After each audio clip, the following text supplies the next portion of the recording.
hepatites virais não cai oficialmente na prova. Vai ter uma extra. Uma extra. Extra é extra, amor. É extra. Só Deus sabe, né? É extra. Só Deus e ela tá sabendo. Tá bom. Você já fez pelo menos a prova? Porque a maioria dos professores nem isso fez. Nem eu. Mais uma. Pelo menos isso. Mas Não, a minha é. prova é dia 27. É, Verdade. tem mês Vocês aí, estão né? sofrendo com a minha prova por quê? É Porque a verdade, gente não quer não. deixar pro final, entendeu? Não, ainda não fez Hã? Tô A gente sofrendo. não quer deixar pro final. Não quer deixar o quê pro final? A sua matéria, pra Ah, estudar. tá. Entendi. 500 matérias, vocês vão preocupar com É que se tiver um direcionamento, a gente já vai na Aham. certeiro. Deixa eu te ajudar, tá vendo? Só pra... Faz favor. Faz É, favorzinho.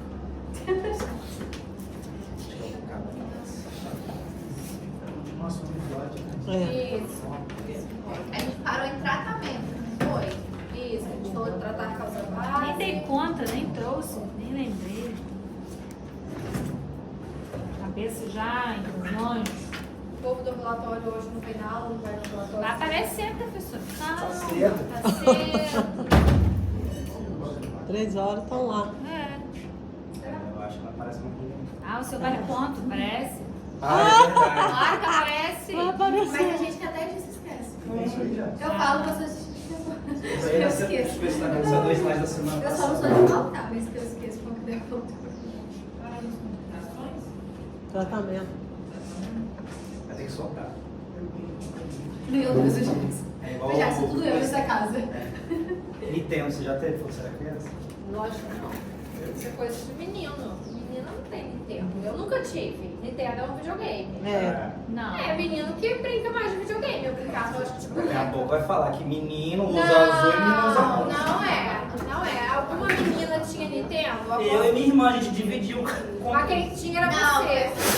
eu não tive. É, É, menino. verdade. Não tô falando que menino usa azul e menino usa rosa. Verdade. Não é isso. Mas que Nintendo É. normalmente criança do sexo Masculino que usa. tem Verdade. uso. Tá. A sua irmã tinha porque você tinha e ela usava porque Usava. achava legal. É, eu jogava Mario. Eu Mario jogava, eu jogava. jogaria se eu tivesse um... Mario, já jogou Mario?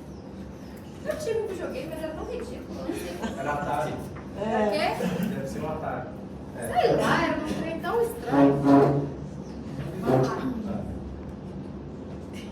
Você não levou pro coração de Nintendo, não, né? Então tá bom. Se você for da minha vez, tudo que eu falo e brinco. Ele é brincalhão. Diz que ele tá ficando com a barba branquinha, tá ficando grisalho. Aí ela brincando também. Eu tô Vamos nós. Então a gente falou na última aula classificação de chat bug, então a gente já abordou essa parte e a gente falou, começou né, esse slide sobre tratamento e a gente ressaltou nesse momento né, que a base do tratamento seria tratar a causa base, então a gente reforçou aquela importância, né? Se o paciente tem uma cirrose por álcool, é importante deixar de beber sim. Se tem uma cirrose por hepatite viral, a gente vai tratar a hepatite viral. Então, tratar o que levou o processo de cirrose é importante para a gente minimizar né, futuras complicações e futuros danos né, e progressão desse dano no filho, tá? Tratar as possíveis complicações, que é justamente isso daqui que a gente vai efetivamente ajustar de medicação para o paciente cirrótico. A cada complicação que for aparecendo, a gente vai tratar conforme elas forem chegando, tá? E o transplante hepático seria o tratamento definitivo aí para o paciente com cirrose, né? Então a cirrose ela não tem cura e aí o transplante que poderia garantir né, essa troca do órgão, né? Fazer o transplante hepático iria garantir a cura da doença, tá? E aí hoje a gente vai falar justamente as complicações e como a gente vai tratar cada uma delas. Então, quais são as possíveis complicações da cirrose, né? Ascite, peritonite bacteriana espontânea, que é um processo de infecção do líquido acítico, que a gente vai falar mais à frente. A hemorragia digestiva alta é uma complicação da cirrose, e aí aqui a gente entra numa hemorragia digestiva alta de etiologia varicosa, né, por varizes esofágicas. A encefalopatia hepática, que é aquela alteração neurológica, onde vão ter aumento, né, vai ter aumento de compostos nitrogenados, amônia a nível cerebral, vamos abordar, o carcinoma hepatocelular, que é o câncer do fígado, e a síndrome hepatorenal. Então, essas são as complicações de um paciente cirrótico, tá? Quando a gente fala daquele paciente cirrótico Child-Pugh A, ele normalmente não tem nenhuma complicação dessa, né? Que é aquele paciente compensado. Então, como nós já abordamos, esse paciente não tem nenhum tratamento específico, medicamentoso específico de complicação, e sim tratar a causa base e acompanhar esse paciente com cirrose compensada. E esse acompanhamento da cirrose compensada, ele deve ser realizado normalmente a cada 6 meses, de forma semestral, com o objetivo de avaliar os exames laboratoriais desse paciente e um ultrassom abdominal, principalmente com foco de avaliação carcinoma hepático. Por quê?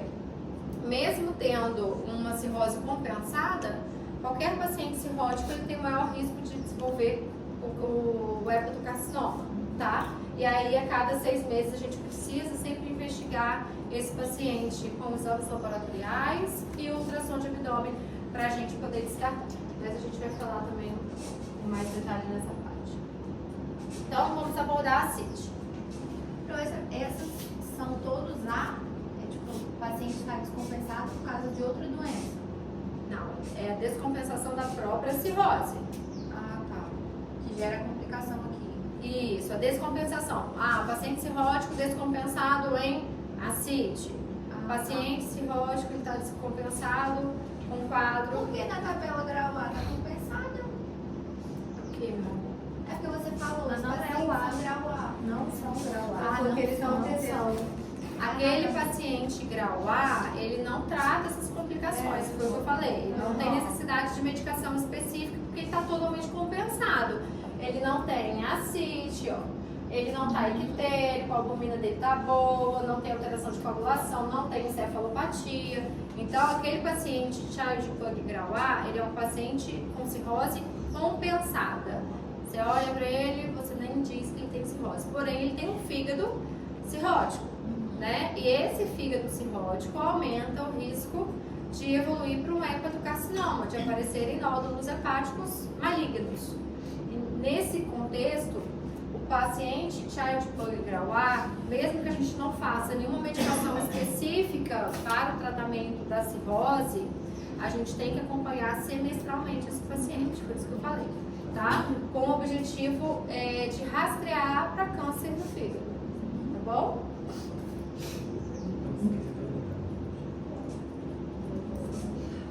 Então vamos lá. Em relação à CIT, né, que está numa fisiopatologia resumida da formação da CIT. Então, são vários pontos que favorecem a formação da CIT, né? Então, o paciente cirrótico, a gente sabe que ele tem uma baixa albumina, né? Ele tem uma produção de proteínas reduzidas, levando uma hipoalbuminemia. A baixa de albumina circulante leva ao quê? A redução da pressão oncótica plasmática, ou seja, o intravascular desse paciente tem uma baixa pressão oncótica e isso favorece que esse líquido extravase para o terceiro espaço, né? Esse extravasamento de líquido para o terceiro espaço favorece a formação da CIT. Então, isso aqui é uma via de formação. Outra via, que o paciente cirrótico ele tem a resistência vascular intrahepática aumentada, que é aquela que a gente falou da hipertensão portal. O fígado cirrótico é um fígado endurecido, fibrosado, e com isso dificulta, né, a sua drenagem. Consequentemente, a resistência vascular, a resistência dos vasos dentro do fígado estão aumentados. E isso favorece aumentar a pressão venosa portal. Então, favorece a hipertensão portal que a gente conversou na última aula. Até dei exemplo das cadeiras, né? Se as cadeiras estão bagunçadas, o fluxo sanguíneo não vai bem. Mas se elas estão alinhadas, o sangue passa entre as cadeiras. Então, se tem um desarranjo da arquitetura, leva à hipertensão portal, né? Então, aumenta a pressão venosa portal. E esse aumento da pressão venosa portal leva à formação da CIT também. E esses pacientes cirróticos também têm o aumento de óxido nítrico circulante, tá? Isso é uma característica do paciente cirrótico, que favorece a vasodilatação arteriolar, favorece aumentar a resistência intrahepática dos vasos e aumentar a pressão portal também, tá? Quando a gente tem o aumento da pressão venosa portal, a vasodilatação arteriolar, o volume dentro do vaso ele fica reduzido também. Com esse volume intravascular reduzido, o que acontece? A perfusão renal diminui. Então, a gente tem que esses pacientes, uma possível complicação que a gente vai até ver lá na frente é a síndrome hepatorrenal, que é justamente por conta dessa perfusão renal reduzida, tá? E essa perfusão renal reduzida também é uma via de ativação para a formação da ascite, favorecendo, né? A atividade plasmática da renina, aumentando a aldosterona, retendo o sódio e favorecendo a formação da ascite. Então, a formação da ascite não é por uma única causa. Então, a gente tem várias características desse paciente cirrótico que vai favorecer com que haja a ascite do paciente, que é aquele líquido livre intraabdominal, tá? E quando a gente tem um paciente ascítico, muitas vezes, dependendo do volume dessa ascite, ao exame físico a gente, só de olhar, fazer inspeção abdominal, você já vê aquele abdômen globoso, com aspecto ascítico, muitas vezes com aquela circulação colateral que a gente mostrou na aula passada. Mas nós temos, né, muitas vezes ascites de menor tamanho, onde a inspeção você não observa que esse paciente tem um líquido ascítico, né, que ele tem uma ascite. E no sinal clínico do exame físico de abdômen a gente pode observar.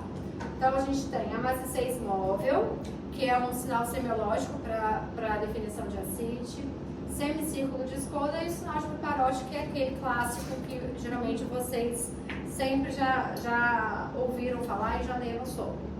Maciçez móvel, alguém sabe o que é? Então, não? Você ameaçou desistir. A maciçez móvel nada mais é o quê? Paciente que tem uma ascite pequena, quando você vai examinar, e não é aquele abdômen globoso, ascítico bem globoso, quando você vai examinar, então o paciente está em decúbito dorsal, então eu estou deitadinha lá na maca, eu sou a paciente. Aí vem o médico e vai fazer a maciçez, vai fazer essa prova de maciçez móvel. Quando está em decúbito dorsal, quando tem uma pequena quantidade de líquido, ele normalmente acumula na região inferior do abdômen, tá? E aí a gente vai percutiu aqui na região do flanco, por exemplo, tá timpânico. Se o paciente vira em decúbito lateral e você percute naquele mesmo lugar, o líquido escorre e fica maciço naquela região. Então isso é chamada maciçez móvel. O semicírculo de Skoda é justamente como o líquido no decúbito dorsal, quando está em pequeno volume, se acumula mais em região inferior, ele tem uma maciçez nessa região e fazendo um semicírculo timpânico. Então, esse semicírculo de Skoda é que vai ter um timpanismo na região superior e na região inferior vai estar mais maciço. E o Piparotti é aquele clássico, né? Todo mundo já ouviu falar de fazer, né, aquela onda fazendo uma vibração. Você dá não vou falar peteleco, não tá vindo outro nome. Você faz o petelequinho aqui do lado direito, o paciente fica com a mão na região mesogástrica, forçando ali a região, você sente a vibração da sua mão espalmada contra a lateral, tá? Então, esses são os sinais clínicos que a gente pode verificar no paciente com ascite. E a importância é que nem sempre vai ser um sinal de Piparotti positivo. O Piparotti positivo é quando tem aquela ascite muito volumosa, tá? Esse paciente ascítico também pode ter um derrame pleural, principalmente em região direita, pelas fenestrações da região do diafragma. Esse líquido ele pode, por contiguidade, acumular também na região pleural e fazer esse derrame pleural à direita, tá? E aí um ponto super importante, sempre que o paciente abre um quadro de ascite, então o paciente está lá cirrótico Child-Pugh-A, ascite ausente. Está acompanhando, de repente ele vem no consultório falando: doutora, não sei, tá estranho, minha barriga começou a aumentar. Você vai examinar o paciente e você observa um sinal clínico de ascite. Tá lá ele com uma massa 6 móvel positiva, ou ele vem com um ultrassom mostrando que agora ele tem um líquido livre intraabdominal, né, que é correspondente da ascite. Toda ascite nova a gente tem que fazer paracentese, tá? Então, é sempre obrigatório fazer paracentese em todos os casos novos e naqueles com alguma descompensação clínica, certo? Até porque esse paciente não tinha ascite e abriu um quadro de ascite agora. Ele tem cirrose. Será que essa ascite é da cirrose? Ou será que ele está com outra situação levando a ascite? Então, é importante a gente fazer a paracentese diagnóstica para poder diferenciar e determinar se aquele líquido ascite foi justamente proveniente de um quadro da cirrose que ele já tem. Vou abrir um videozinho aqui para vocês. Espera aí.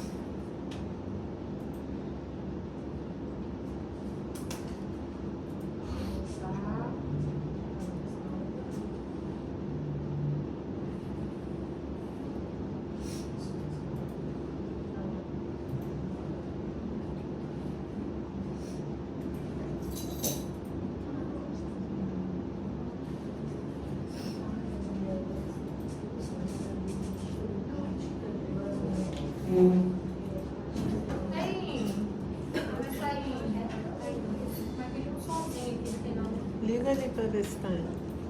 Ah, Não, do lado de lá, do lado de lá. É. Aí.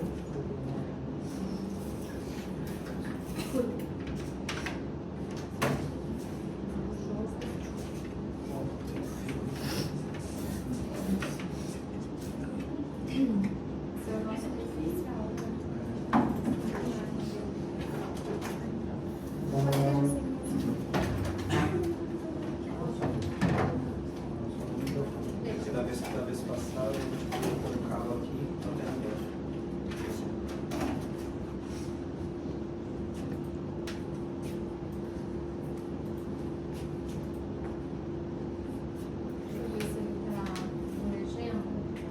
Journal of Medicine. Aí. Uai, eu tinha apertado. Eu vi que tinha um cabo conectado aí atrás agora. Mas parou. Mas eu vou calma. É a função tá. Abdominal paracentesis is performed as a diagnostic procedure to establish the etiology of pneuma. Eu sei que vocês querem treinar o inglês de vocês, mas eu vou Tô botar pra querendo gente. não. Ia treinar só gasto. Unsinusitis, or to rule out spontaneous. Abdominal paracentesis is performed as a diagnostic procedure to establish the etiology of new onset ascites, or to rule out spontaneous bacterial peritonitis in patients with pre-existing ascites.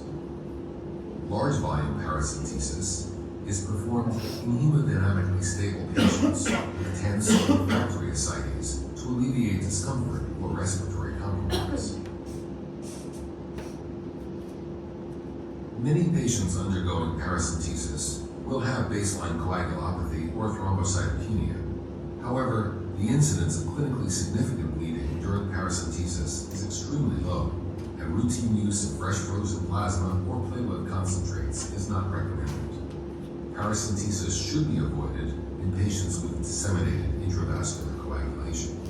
The paracentesis needle should not pass through sites of cutaneous infection, visibly engorged subcutaneous veins, surgical scars, or abdominal wall hematomas.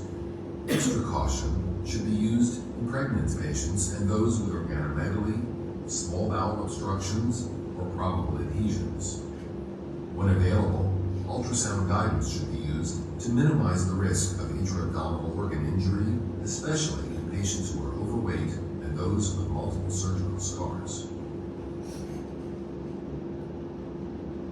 There are various devices which are frequently assembled in prepackaged Isso a gente kits não tem that no can be Brasil, não. used to perform paracentesis. Material You should be familiar with the specific devices available at your institution.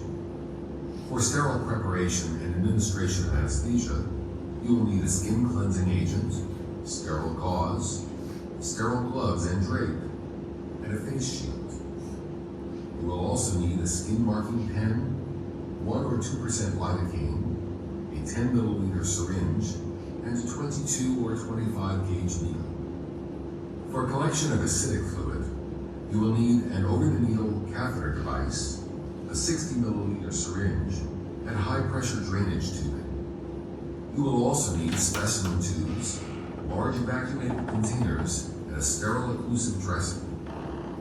In this video, we will demonstrate the use of a paracentesis-specific needle and catheter assembly. This device has a safety mechanism with a retractable blunt obturator. When pressure is applied to the distal end of the device, the obturator retracts and the bevel of the needle is exposed, allowing penetration of tissues. An indicator at the top of the device will turn red whenever the obturator is retracted. Once the peritoneal cavity is entered, the obturator redeploys. This safety mechanism, theoretically, reduces the risk of organ injury. Additional advantages of paracentesis-specific devices include multiple distal drainage holes, which facilitate rapid fluid removal, and a pigtail mechanism that curves the distal end of the catheter away from intra-abdominal structures during advancement. If such devices are not available at your institution, standard 18-gauge intravenous catheters may be used. É o que a gente The utiliza aqui. technique described in the following section is applicable to all over-the-needle catheters. Explain the procedure to the patient and obtain informed consent. Risks of bleeding, infection, intra-abdominal organ injury, and post-procedure hypotension should be discussed. Position the patient supine in the bed with the head slightly elevated. Recommended sites of needle insertion are 2 centimeters below the umbilicus in the midline and either the left or right lower quadrants. If a lower quadrant approach is used, confirm that the entry site is lateral to the rectus sheath to avoid puncturing the inferior epigastric artery.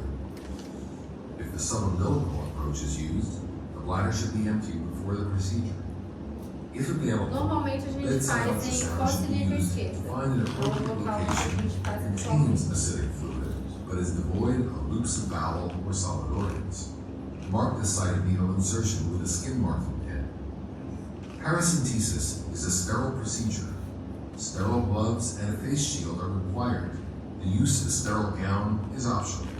Prepare the site with an antiseptic solution and then apply a sterile drape. Using a 22 or 25 gauge needle, anesthetize the superficial skin with a wheel of local anesthetic such as lidocaine. Continue to anesthetize the deeper tissues in the anticipated tract of the Alguém paracentesis já viu catheter, fazer? intermittently pulling back on the syringe every 2 to 3 millimeters. Once peritoneal fluid begins to fill the syringe, inject additional anesthetic to anesthetize the highly sensitive parietal peritoneum. A total of 5 to 10 milliliters of lidocaine is generally used.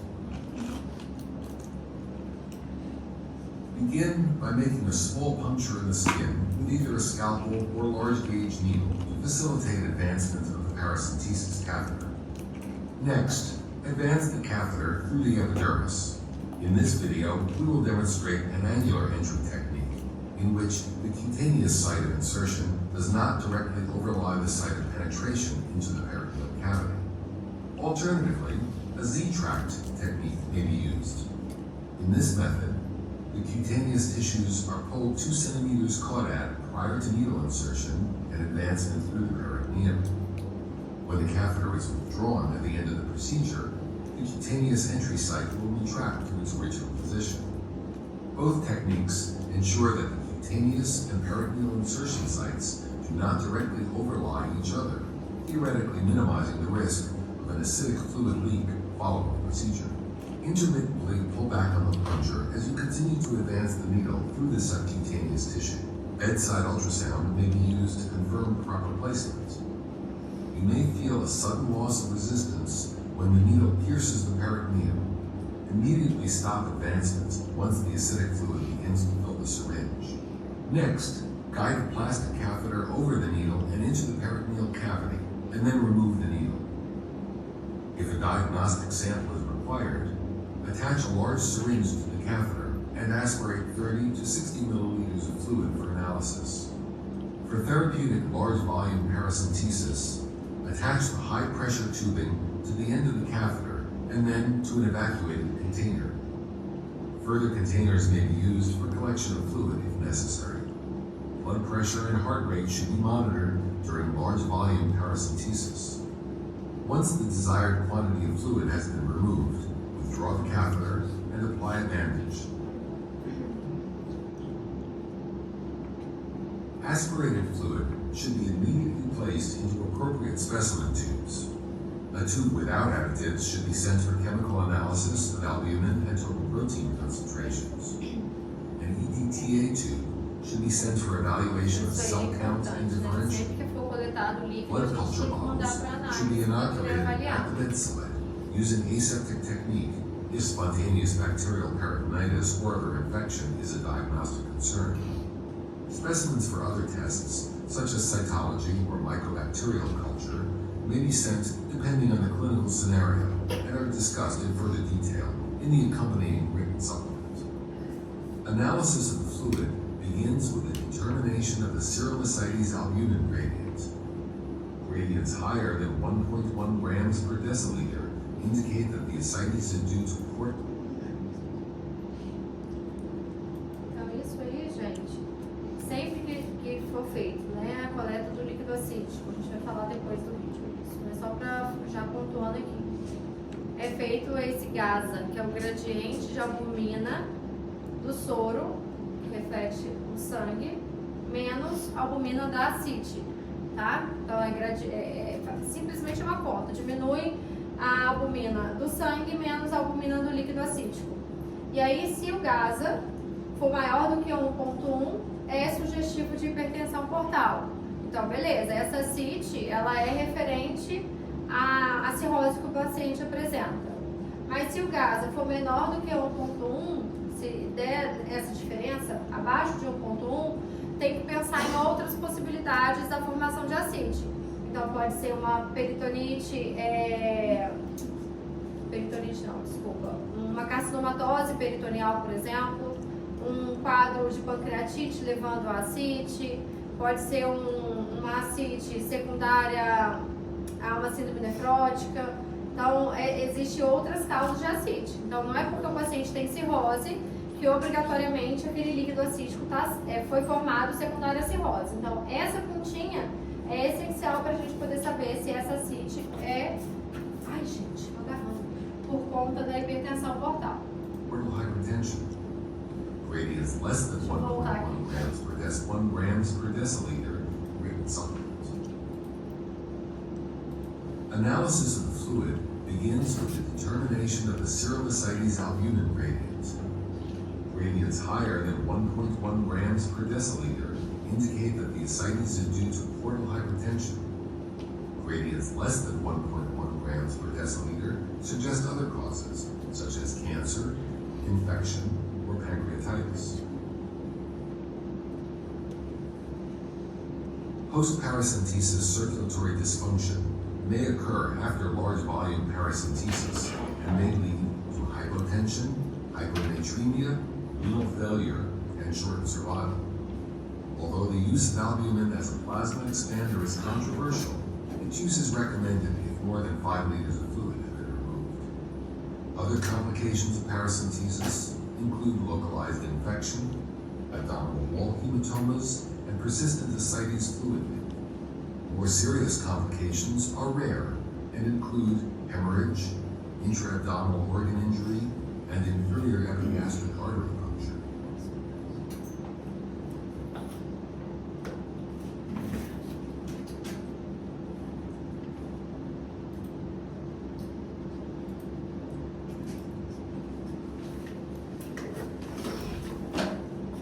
Então, só para pontuar o que foi falado no vídeo, né? A gente vai fazer, abriu a CIT, iniciou o quadro de CIT, vamos fazer paracentese, a gente explica o paciente, né? Todo o procedimento. É importante posicionar o paciente adequadamente, definir o ponto de punção, né? Geralmente a gente traça uma linha entre a cicatriz umbilical. Não, por exemplo, cicatriz umbilical. Entendi, você Eu falou. pensei em alto, cicatriz umbilical. Pessoal. Pensei em alto, Bem cicatriz confusa. umbilical. Cicatriz umbilical é crista ilíaca, né? E aí divide o ponto em 3 e normalmente faz no ponto distal ali mais próximo à cristalina. Faz a limpeza CPC do local, colocação de campo fenestrado, né, para a gente não contaminar a região. Sempre fazer anestesia da pele, tecido subcutâneo, justamente que é o local onde a gente vai introduzir o abocate ou o gel, onde vai ser feita a introdução do abocate. E aí essa técnica em Z, não sei se vocês entenderam, né? Retrai a pele e introduz no ponto definido, justamente para quando você soltar, não ficar vazando, né? É justamente uma forma de impedir o vazamento desse líquido acítico. E a aspiração do líquido acítico para análise. Então a gente vai aspirar uma quantidade para mandar para análise. E muitas vezes a gente, dependendo do volume desse líquido acítico, a gente vai tirar um volume maior de líquido, que a gente vai falar mais à frente. E o que a gente pede no líquido, né?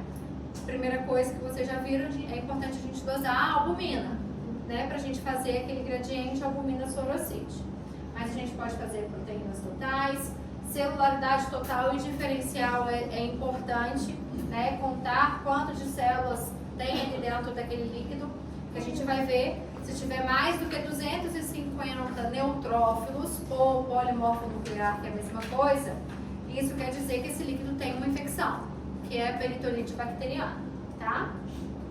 A pesquisa de células neoplásicas, dosagem de glicose, se a gente está pensando que essa CIT pode ser secundária a uma pancreatite, dosagem de amilase, tá? Então tem várias coisas que a gente pode fazer solicitação para analisar no líquido acítico. E aí aqui a gente tem, né, justamente a análise do gradiente albumina-sorocite, onde essa continha que dá o gás maior do que 1.1 é igual a uma CIT secundária, hipertensão portal, e o gás é menor do que 1.1, uma doença peritoneal, como carcinomatose, tuberculose, muitas vezes uma síndrome nefrótica, como a gente já falou anteriormente, tá? Do sangue. Então, exatamente, você vai dosar a albumina. Isso. Aí você vai, idealmente, fazer uma coleta de albumina sérica naquele dia. Você tem que ter uma dosagem de albumina naquele dia que você vai fazer a paracentese. Então, a albumina do paciente deu a albumina do sangue. A albumina sérica deu o paciente, né, é cirrótico, então vai dar com 3,2 de albumina, então um pouquinho baixa. Normal é maior do que 3,5. A albumina, aí a gente vai dosar a albumina do líquido acítico. E aí a albumina do líquido acítico deu 2.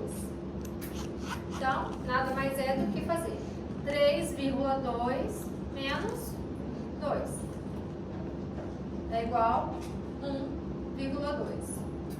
Então, esse gás, ele é maior do que 1,1, né? Então, esse líquido acítico, ele é sugestivo de ser secundário à hipertensão portal, certo? Se essa continha, vamos botar aqui, sei lá, 2,5. A albumina do líquido acítico deu 2,5. Aqui vai ser 0,7. 0,7, né? 0,7. Então, esse gás é menor do que 1,1, tá? Logo, mesmo esse paciente tendo um quadro de cirrose, a gente tem que investigar o motivo dessa CIT, porque não é de hipertensão portal. Não tem uma característica de acite secundária hipertensão portal. Então, a gente tem que avaliar outras condições aí que podem estar favorecendo a formação da CIT. Tá bom? E aí, definimos, o paciente está com quadro de acite secundária à cirrose, e nós vamos começar a retratá-lo, né? Se for, por exemplo, uma acite levinha, que muitas vezes a gente faz o diagnóstico da acite por ultrassom, né? O paciente vai fazer um ultrassom e é visto que tem uma pequena quantidade de líquido livre intraabdominal, caracterizando uma acite bem leve. Muitas vezes a gente só vai ter que fazer restrição salina da dieta. Uma dieta hipossódica com uma restrição em torno de 2 gramas de sódio por dia, já muitas vezes já traz um benefício nessa ascite pequenininha, de pequeno volume, tá? Obviamente, uma ascite volumosa, só a dieta hipossódica não vai surtir efeito, mas ela também tem que ser prescrita, tá? Então, todo paciente com ascite secundária à cirrose, secundária à hipertensão portal, nessa situação aqui, a gente vai fazer uma dieta restrita com 2 gramas de sódio dia. Isso é muito pouco, gente, tá? Então, assim, quando a gente vai ver, tem que orientar, evitar embutido, enlatado, que tem um teor de sódio maior, tá? No geral, 2 gramas de sódio ao dia são 2 daqueles sachêzinhos de restaurante. Durante 24 horas seria o sódio permitido para esse paciente, tá? Além de tratar a causa básica, a gente já está tratando desde o diagnóstico de cirrose desse paciente, a dieta hipossódica e a prescrição de diurético, que é nada mais a medicação que vai realmente fazer com que esse paciente elimine essa quantidade de líquido livre ali na cavidade abdominal. O diurético preferencial para paciente com ascite é o aldactone, que é a espironolactona, tá? Numa dose inicial de 100 mg dia, podendo chegar até 400.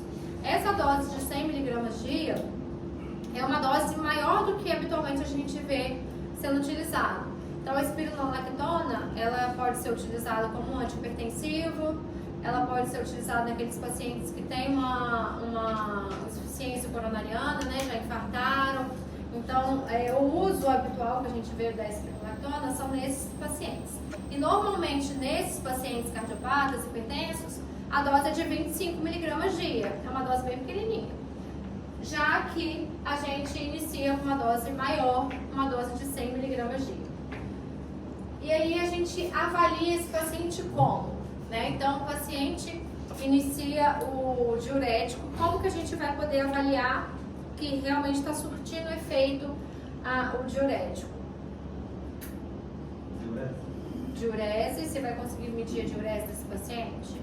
Ele está em tratamento ambulatorial. Esse paciente com ascite às vezes não está internado, né? E mesmo se estiver internado, como que a gente vai medir a diurese? Vai passar uma sonda? Mas aí ele aumentou o volume urinário, mas a gente não quer saber o volume urinário dele, a gente quer saber o volume da ascite, a gente quer a redução da ascite. Como que a gente pode fazer? Medir o abdômen dele. Circunferência abdominal é uma boa e peso, tá? Então, o paciente quando tem ascite, a gente estima que ele perca 500 gramas por dia, que é um tratamento eficaz aí da ascite, se ele tiver só ascite. Se ele tiver ascite e edema em membros inferiores, ele pode chegar a perder 1 kg por dia de líquido, tá? Então, porque esse paciente tem aquela barriga enorme, né? Muito grande, muito volumoso. Então, a gente tem essa expectativa de perda de peso, né? 500 gramas quando é só ascite e 1 kg quando é ascite associada a edema de membros inferiores. E a circunferência abdominal é uma medida que a gente leva em consideração, ele está reduzindo a circunferência abdominal, mas a gente não tem um parâmetro para falar assim, ele precisa perder 1 centímetro por dia, 2 centímetros, a gente não tem, tá? E aí, meu paciente começou o espironolactona 100 mg dia, pedi para voltar na próxima semana para a gente avaliar como ele está. Né, para a gente verificar se a medicação está realmente trazendo benefício sobre a ascite dele. E aí tem 7 dias, então a gente estima-se que ele perca 3,5 kg até 7 kg nessa semana de líquido, certo? Não atingiu a nossa meta, a gente vai precisar aumentar o diurético desse paciente. Como que a gente aumenta o diurético? A gente primeiro associa a furosemida com 40 mg, tá? 40 mg dia. E a gente vai aumentando progressivamente dessa forma. Aldactone 100, furosemida 40. Precisou aumentar? A gente aumenta o aldactone. Precisou aumentar de novo? Aumenta a furosemida. Aí a gente vai intercalando os 2 diuréticos que são utilizados, tá? Dificilmente a gente vai prescrever furosemida isolada nesses pacientes, tá bom? Alguém perguntou alguma coisa? E muito cuidado com a função renal desse paciente, que muitas vezes com doses mais altas do diurético, essa função renal pode alterar. Então a gente tem muitas vezes que dar um passinho para trás, reduzir dose por conta de função renal, tá? Isso aqui para o tratamento medicamentoso. A Porém, gente vai fazer muito hiponatremia. qual deles? O furosemida. O furosemida, falou que eu não sei. A aldactônia não. Mas furosemida é porque a gente já tem um consumo reduzido. de Então justamente sódio. por isso que a furosemida não é uma das primeiras Mas opções. você falou, associa ou intercala? Associa. E você vai aumentando, aumenta um primeiro e depois aumenta o outro de forma conjunta. E aí, isso aqui é um tratamento medicamentoso. Porém, tem aquele paciente, não é de um dia para o outro que se resolve a ascite desse paciente, né? Então, a gente vai acompanhar semanalmente para poder avaliar a melhora dessa ascite. Porém, tem aqueles pacientes que têm um quadro de ascite, chegam no pronto atendimento com um quadro de ascite, com muito desconforto respiratório por conta daquela ascite muito volumosa. Então, o paciente muitas vezes está dispneico pelo volume ascítico, e esse volume, né, desse líquido acaba fazendo compressão ali do diafragma, levando a um quadro respiratório secundário a essa ascite. Nessa situação, onde tem um comprometimento respiratório por conta de restrição de volume ventilatório, esse paciente precisa fazer a paracentese de alívio, que é a retirada de um volume maior desse líquido. A gente não tem como esperar o diurético fazer efeito nesses pacientes para que ele melhore do quadro respiratório. Não, então faz a paracentese de alívio, que é a retirada desse volume maior, tá? E muito cuidado que a gente tem que ter com a paracentese de alívio, que se a gente tira um volume muito grande, esse paciente pode ter um comprometimento hemodinâmico, né? Então, por isso é importante repor albumina, tá bom? Se for retirado uma quantidade maior do que 5 litros, tá? Então, muitas vezes, o que a gente vê é que o paciente vai lá para o pronto atendimento, muita dispneia, desconforto respiratório, o médico vai lá e tira 5 litros. Podia tirar mais, mas ele não quer repor albumina, tira só 5. Aí, dali 2, 3 dias, o paciente está dispneico de novo. Volta, aí o próximo médico tira mais 5. E aí, consequentemente, isso, né, 1, 2, 3 vezes, acaba gerando alterações sistêmicas, como se estivesse fazendo uma paracentese de grande volume. Então, disfunção renal. Ninguém quer repor. Por quê? Dá trabalho. Dá não, é caro. É caro. É caro, então muitas vezes não consegue liberação para fazer no pronto atendimento, tem que internar o paciente. Eu só falei isso aí na minha situação, porque lá a gente tem. Lá onde? Lá na HPM Macaé, tem um menino. Mas o médico já foi orientado pelo coordenador do hospital para não gastar. Nada lá. Não, aí o paciente vai ter que ficar lá, e aí o médico só quer resolver tchau. É isso aí, que vai ser emergência, que é logo mandar embora o paciente. Exato. Mas E tem as orientações também para os clientes de cima. É um conjunto de fatores. Igual a Plásia, caríssimo. Então, como- Lá eles usam. Nessa situação aí, nessa situação hipotética, o paciente tirou 5 litros, aí na semana que vem volta e tem que tirar mais 5 litros. Essa semana que vem que ele voltou, também manda para a cultura ou você entende que é a mesma ascite da semana passada? Porque você falou, a cada evento novo, ascítico, tem que mandar para a cultura, não, para exame laboratorial. Isso, a cada evento novo. O evento novo é quando o paciente abre a ascite, né? Abrir o quadro de ascite, você precisa mandar. Aí, por exemplo, ele tá com a medicação, ele estava fluindo tudo bem. Ele estava compensado, a gente conseguiu compensar. E de repente ele novamente fez uma nova ascite volumosa, a gente vai refuncionar. Tá? Aqui, onde a gente está falando em paracentese de alívio, lógico, se ele chegou lá dispneico, você vai fazer a paracentese, manda, não custa mandar, mesmo que ele não tenha nenhum outro sintoma, né? Mas, teoricamente, você vai fazer a paracentese bem efetiva. E você não vai ficar toda semana fazendo isso. Mas, se você está no plantão, da semana seguinte, você vai fazer mais 5 litros. O recomendado é tudo que a gente tira do paciente, analisa, né? Então, uma pinta tem que ir para biópsia. Né? Qualquer coisa que tira é válido analisar. Então, mesmo que se faça a cada semana, seria importante. Tem um volume máximo que a gente pode... Não tem um volume máximo. O volume que o paciente sinta-se confortável e que tenha, né, uma redução do volume abdominal. Não tem um máximo desde que você faça a reposição de albumina. Né? Então, são 6 a 8 gramas de albumina para cada litro acima retirado. Tá? Então, sempre que a gente fizer uma paracentese maior de 5 litros, é importante a gente fazer. Tá bom? Na ascite refratária, que seria o quê? É aquele paciente que precisa fazer paracentese de alívio recorrente, que não responde ao diurético, e isso existe, tá? Então, pode ser feito o TIPS, que eu vou mostrar para vocês mais à frente o que é uma derivação portosistêmica. Então, é um procedimento onde é colocado um stent, mais à frente a gente vai ver, um stentzinho ali na circulação portal, justamente para reduzir a hipertensão portal. E aí, consequentemente, essa ascite, que ela é formada também, pelo aumento da pressão portal, ela se reduz. E o transplante hepático, né, também seria uma solução para aquela ascite refratária. Tá? A ascite refratária é aquela que o paciente usa doses altas do diurético, precisa fazer a paracentese recorrente e mesmo assim essa ascite se refaz.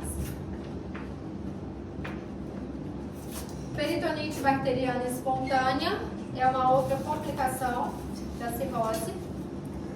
E o que seria a PBE, né? É aquela ascite onde tem uma associação com o quadro de infecção do líquido acítico, tá? Então, na hora que a gente vai fazer a paracentese e analisar esse líquido, tem mais de 200 neutrófilos ou polimorfo nuclear no líquido acítico. Então, por isso é importante a gente fazer a celularidade total e diferencial na hora que a gente for pedir os exames. Então, a contagem de células desse líquido acítico. Normalmente, o paciente que tem a peritonite bacteriana espontânea se manifesta como dor abdominal, febre. Então, na hora que a gente vai examinar o paciente e palpar, a palpação do abdômen acítico, ele não dói. Se está doendo, a gente tem que suspeitar de peritonite bacteriana espontânea, tá? A ascite por si só não é dolorosa, certo? Além, né, do quadro clínico característico, que é dor abdominal e febre, com dor à palpação do abdômen, mesmo se o paciente não tiver sintomas, a gente tem que investigar peritonite bacteriana espontânea em duas situações. Quando o paciente tem uma piora da função renal ou aquele que descompensa em encefalopatia hepática. Vocês vão ver que ao longo da aula a gente vai falar sempre uma complicação puxa outra complicação, tá? Da mesma forma que o paciente que tem peritonite bacteriana espontânea, que é uma infecção do líquido acítico, pode evoluir com uma outra descompensação, que é a encefalopatia hepática. A encefalopatia hepática ela pode ser desencadeada pela peritonite bacteriana espontânea, tá bom? Então, por exemplo, o paciente chegou confuso no pronto atendimento, ele tem ascite, funciona esse líquido mesmo que ele não tenha dor abdominal, mesmo que ele não esteja febril, porque pode ter uma infecção associada ali, desenvolvendo a encefalopatia, tá? Aqui são os fatores etiológicos aí da peritonite bacteriana, mas o mais comumente a gente encontra a Escherichia coli, que é a bactéria comumente presente lá no nosso trato digestivo. E essa infecção da peritonite bacteriana espontânea normalmente acontece por translocação de bactérias do intestino para esse líquido acítico, tá? Então, essa translocação que é o principal fator causal aí para a peritonite. Como que a gente vai tratar esse paciente? Se eu estou falando de um quadro infeccioso, a gente vai precisar de antibiótico terapia, tá?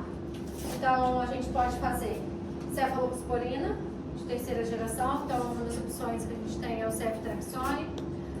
Casos que não são complicados podem ser feitos ciprofloxacino, também como uma opção. E uma vez que o paciente teve a peritonite bacteriana espontânea, ele tem um risco aumentado de ter novos episódios. Então, uma vez diagnosticado PBE, para sempre o paciente tem que fazer profilaxia, prevenção de recorrência.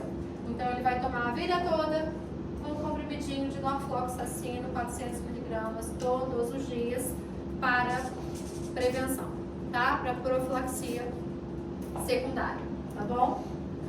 E existe também uma profilaxia primária, que é aquele paciente que nunca teve peritonite bacteriana espontânea, mas está em vigência de hemorragia digestiva alta varicosa. Ele precisa também usar um antibiótico para evitar de evoluir com a peritonite bacteriana espontânea. Certo? Não, Thiago? Certo.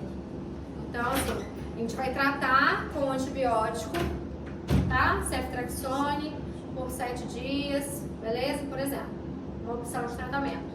Ok, isso é o tratamento do quadro agudo da peritonite. Outra situação que a gente tem que avaliar é, uma vez que eu tratei a peritonite do paciente, ele vai precisar usar um antibiótico para evitar novos episódios de peritonite bacteriana espontânea, que é essa prevenção de recorrência ou profilaxia secundária. A opção, geralmente, é o norfloxacino, um comprimido ao dia, ad eterno. Após o primeiro episódio de PPE, Eu já inicio a a profilaxia. E a profilaxia primária é aquele paciente que nunca teve, mas está em vigência de hemorragia digestiva alta. Ele tem um episódio de hemorragia digestiva alta de origem varicosa. A gente também faz a prevenção de PBE, que pode ser feito com norfloxacino, com cipro ou até mesmo ceftriaxone. Tá? Lá na hora da hemorragia digestiva alta a gente vai abordar isso. A ceftriaxone também pode ser utilizado como profilaxia primária de hemorragia digestiva de peritonite bacteriana espontânea. Tá? Então, esses são os antibióticos usados na situação de peritonite bacteriana espontânea, tanto para tratamento quanto para prevenção. Ok? Além do antibiótico, o paciente que tem peritonite bacteriana espontânea precisa fazer albumina, tá? A albumina da paracentese. Aqui a gente faz no primeiro e no terceiro dia de diagnóstico, para a gente evitar alteração na função renal desse paciente, tá? Porque o quadro de infecção no paciente cirrótico, ele pode evoluir com uma piora da função renal. Então a albumina vai tanto reduzir a mortalidade quanto diminuir o risco de disfunção renal nesse momento. Então faz albumina no primeiro e no terceiro dia de peritonite bacteriana espontânea. Ok? E iniciou o antibiótico, 48 horas depois a gente refunciona, faz uma nova paracentese para poder avaliar a contagem de células e saber se ela reduziu para menos de 250 polimorfo nuclear, para a gente definir que o tratamento está sendo efetivo, tá? Então, sempre que a gente estiver em tratamento, é importante fazer a paracentese de controle. Doutor, só para fixar melhor para mim aqui, essa entrada da albumina aí, 1,5 mg por quilo, vai entrar em que momento? No primeiro dia do diagnóstico, então você fez diagnóstico hoje, vai começar o antibiótico hoje. Você faz 1 mg quilo de albumina no primeiro dia e no terceiro dia 1 mg por quilo do paciente. Tá? Então é no primeiro e no terceiro dia do diagnóstico. Tá? Obrigado. Aqui. Nesse caso aí não faz aquela reposição de 5 a 8? Não. 6 a 8. Essa reposição vai ser em caso de paracentese volumosa. Quando você passou de 5 litros da retirada. Isso aí. 6 a 8 gramas por litro retirado.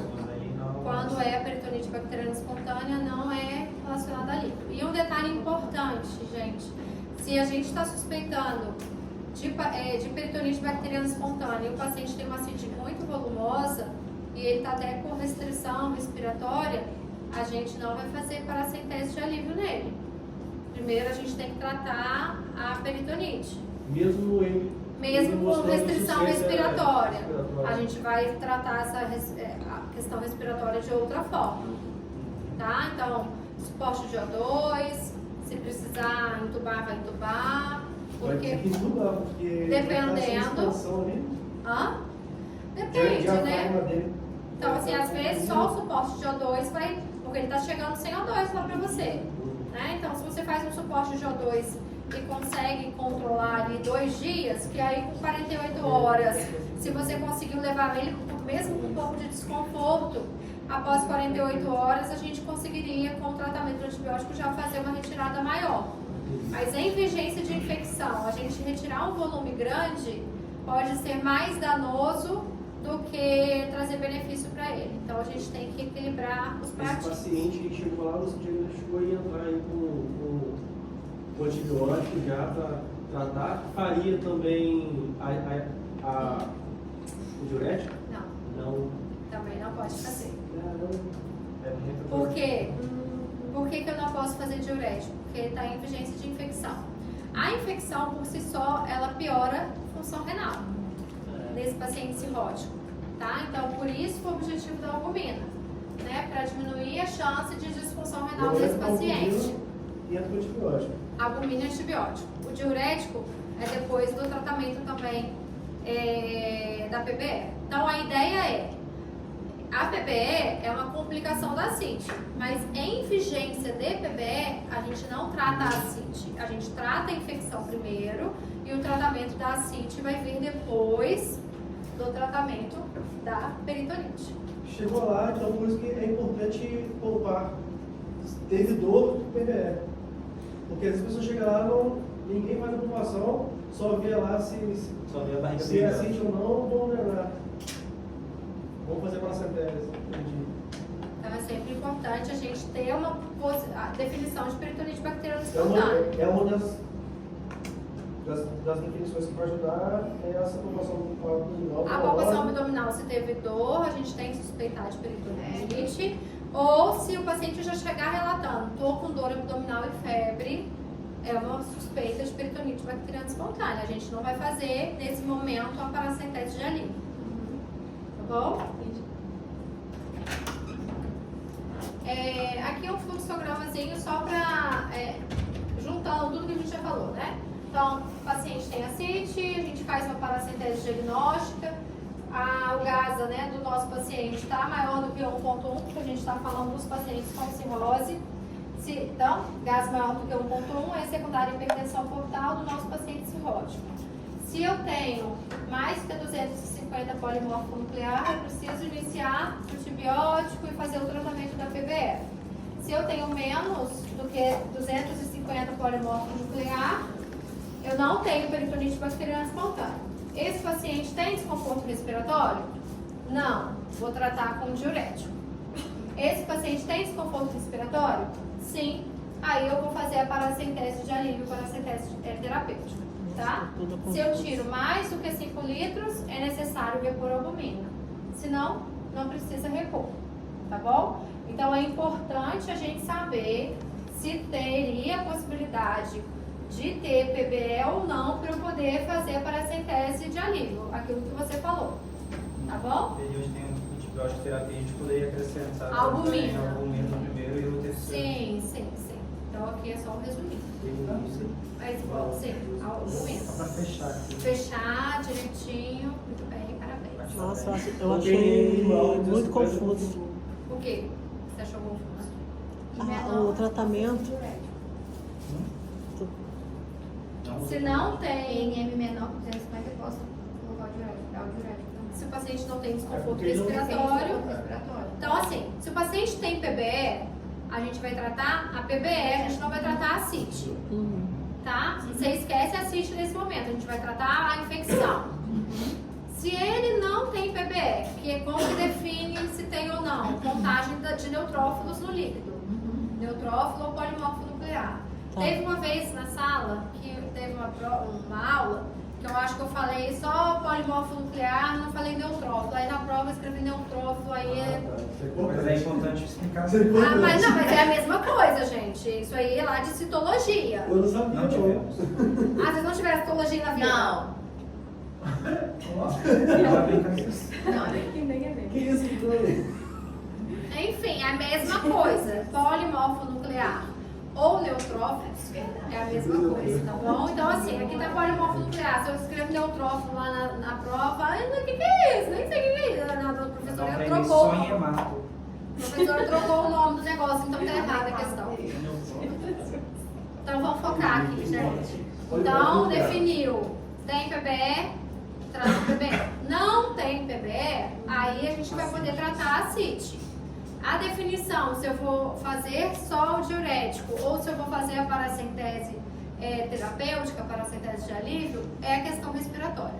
Se o paciente tem desconforto respiratório, a gente faz a paracentese de volume maior, com maior retirada de volume. E lembrando, se for retirar mais do que 5 litros, a gente precisa repor albumina. Tá bom? Entendi. É que você falou que eu não entendi. Não, agora foi. A gente vai de 6 a 8. Chato. Outra complicação é a hemorragia digestiva alta. E como que a gente faz o diagnóstico da hemorragia digestiva alta desses pacientes? Vamos lá. História.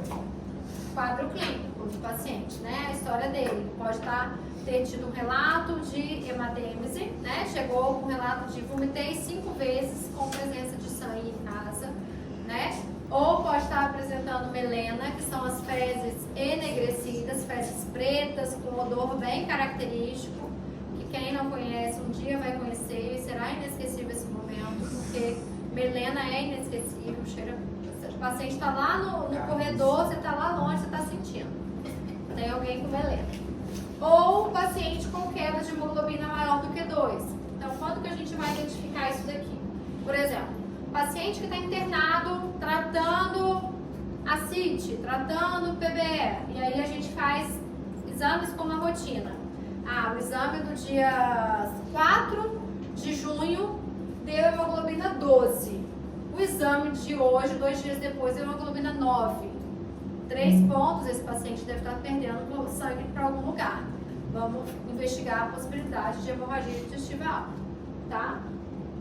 Então, clinicamente, hematêmese e melena também pode ter a enterorragia, que é o sangue vivo nas fezes. 10% de enterorragia, que é aquele sangramento vivo nas fezes, ele pode acontecer no trato digestivo alto. Então, se tem uma perda de volume muito grande de esôfago ou estômago, e esse sangue ele é catártico, ele aumenta a motilidade intestinal, às vezes não dá tempo desse sangue ser digerido e virar melena, e aí se exterioriza como um sangue vermelho vivo. Tá bom? Então isso aí é um dado importante, que nem sempre sangue vermelho vivo nas fezes é porque é do intestino. Pode estar vindo do trato digestivo alto também, tá? E esse paciente pode estar manifestando com instabilidade hemodinâmica, né? Então, além do relato da perda de sangue, ele pode estar hipotenso, taquicárdico, pode ter apresentado síncope, pode estar com tontura, que são sinais da instabilidade clínica hemodinâmica. Como que a gente vai conduzir esse paciente, né? Então, chegou lá um paciente cirrótico, lá no seu atendimento de emergência, e com relato de que está vomitando há 2 horas com presença de sangue. Aí o que você faz? Sai correndo e liga para quem? Pro gastro? O que o gastro vai fazer? Uma endoscopia de urgência. Então você quer um endoscopista. Nem todo gastro faz. Você quer chamar a pessoa que vai fazer endoscopia de urgência. Certo ou errado? Errado. Primeiro tem que estabilizar o paciente. Isso aí, primeiro. Mas na minha cabeça já tinha estabilizado ele. Você acabou de chegar, você já estabilizou. Então, primeiro a gente vai estabilizar. Né? Isso é muito importante. Então, não. Fundir, se for necessário. Isso, né? Colocar motorizado. Lê, que mais? Infundir. Não, infundir. Você sabe no meu trabalho. Então, vou até cobrar uma questão extra do seu trabalho. Infundir. Solução salina. Então, Se for vamos lá. necessário, colocar droga vasoativa. E tem uma medicação que eu esqueci o nome. É o nomezinho de um remédio. Não. Não. É próprio para varizes esofageiras. Qual que é? Tem que fazer antibiótico também, porque pode fazer translocação bacteriana. E aí, para evitar PBE e a medicação? Eu esqueci. Terbotalina. Não. Terbotalina. Vamos lá. Então, o paciente chegou com esse histórico de vômito com sangue, a gente vai manter o paciente em jejum, né? Porque daqui a pouco ele vai precisar fazer uma endoscopia, monitorizar o paciente, para a gente buscar a estabilidade hemodinâmica dele, né? Então, a gente vai fazer reposição volêmica com o objetivo de pressão sistólica de 90 a 100. Então, a gente não quer uma pressão arterial sistólica normal, né? 120. A gente quer uma hipotensão permissiva. Então, uma pressão sistólica entre 90 e 100 é o adequado para evitar aumentar o sangramento. Porque se a gente mantém uma pressão mais alta, a chance desse paciente sangrar mais ele é maior. Uma frequência cardíaca menor do que 100. Quando a gente atinge isso aqui, né, com reposição volêmica, a gente fala que esse paciente estabilizou hemodinamicamente, né? Então, a gente conseguiu mantê-lo estável. Se a gente não consegue fazer isso com reposição, muitas vezes a gente vai ter que associar a droga vasoativa, como o Jackson falou.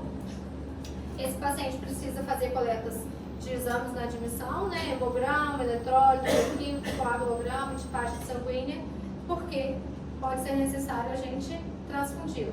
E a gente vai transfundir com o objetivo de manter a hemoglobina maior do que 7.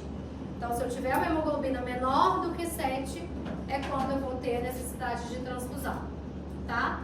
E eu quero esse alvo de hemoglobina, 7 e 8. Também não quero que a hemoglobina dele vá para 12, né? Não quero tratar a anemia dele neste momento, porque se eu também mantenho um nível de hemoglobina mais alto, pode relacionar aí com o aumento aí de sangramento. Então, é só mesmo um nível de hemoglobina para que ele fique estável, tá? E intubação, se ele tiver rebaixamento de nível de consciência, estiver apresentando hematemeses volumosas com risco de broncoaspirar, é necessário a gente fazer a proteção de via aérea. E isso é bem importante porque o paciente vai ser daqui a pouco sedado para a realização de uma endoscopia, né? Então eu tenho que garantir que a via aérea dele esteja adequada, né? Então se ele estiver relaxado ou vomitando de forma repetidamente, não tem essa palavra, enfim, de forma consecutiva, pode ser, a gente vai fazer essa proteção de via aérea para evitar a broncoaspiração, tá? E quando que a gente vai fazer a endoscopia? Quando a gente conseguir estabilizar o nosso doente. Se eu estou pensando que a suspeita de hemorragia dele é varicosa, é secundária a varizes esofágicas, ela tem que ser feita dentro das primeiras 12 horas. Se a suspeita é de uma hemorragia digestiva alta não varicosa, pode ser feita em até 24 horas, tá? Isso é que pode, mas a gente estabilizou, aí sim o Jackson vai ligar para o médico, vai fazer a endoscopia e falar: amigão, estou com um paciente assim, assim, assado, pronto para você. Pode vir, está estável, está em jejum. E aí é importante verificar o tempo de jejum do paciente, porque às vezes o paciente acabou de comer e começou a vomitar, né? Então tem que ter um tempo de jejum mínimo aí de 8 horas, tá bom? Um detalhe. Paciente com cirrose, ele também sangra sem ser por varizes, né? Ele também pode fazer uma úlcera péptica. Então, por exemplo, quando que a gente vai saber se a suspeita é varicosa ou não varicosa? Se o meu paciente tem cirrose, a gente sempre vai suspeitar de uma hemorragia digestiva alta de origem varicosa. Beleza. Essa é a regra. Mas se ele tem cirrose e fez uma endoscopia há um mês atrás e não tinha varizes, impossível dentro de um mês formar cordão varicoso de grosso calibre com chance de sangrar. Então não tem como, tá? Então aí nesse paciente que fez endoscopia há um mês e não tinha variz esofágica, tem maior chance de ser não varicosa, tá bom? E aí, hemorragia digestiva alta, a gente vai fazer, né, o nosso antibiótico, como o Dr. Jackson falou, para prevenção de peritonite bacteriana espontânea, como ele bem pontuou. Então, além do atendimento inicial, de suporte, hidratação, o antibiótico ele também vai entrar aqui para a prevenção de hemorragia digestiva, para a prevenção de peritonite bacteriana espontânea, tá? Se for aquele paciente child de Tá rápido aí. Eu enrolei, né? É porque tem muita informação também. Falta meia hora. Falta meia hora. Aham. Não falta, gente. Falta no mínimo uma. Ah. Vocês que lutem. Ué, e os pacientes? Não podem Os esperar. pacientes, eles esperam. Sério? Sim, com certeza. Ah, eu nunca vi isso não. Ah, Paciente você nunca viu paciente esperar? não esperar. Ah, não vai. Ah, não, meu Não, filho. Nunca vi pessoas isso são não. pontuais. Olha só, tem que ter Bora. ética com os pacientes. Ah, Deixar os pacientes esperar é... Ela tá brincando. Ela tá brincando também. Eu te amo, te amo, te Mas amo. uma hora mesmo? Pode Não. ser, tá bom, tudo bem. Já. Não, vou falar com minha mãe, pega. Ô, Sara. Se for Child-A, aquele paciente bonzinho, cirrótico, compensado, a gente pode fazer a profilaxia com norfloxacina. Child B ou C, a gente geralmente faz a profilaxia com ceftriaxona, tá? Então, porque aqui muitas vezes é oral e aqui a gente tem venoso, tá? Então, o paciente mais grave, obviamente, a gente vai fazer medicação venosa. E a terlipressina, que é a medicação usada para redução da hipertensão portal, certo? Ela deve ser iniciada nesses pacientes com hemorragia digestiva alta com suspeita de ser de varizes esofágica.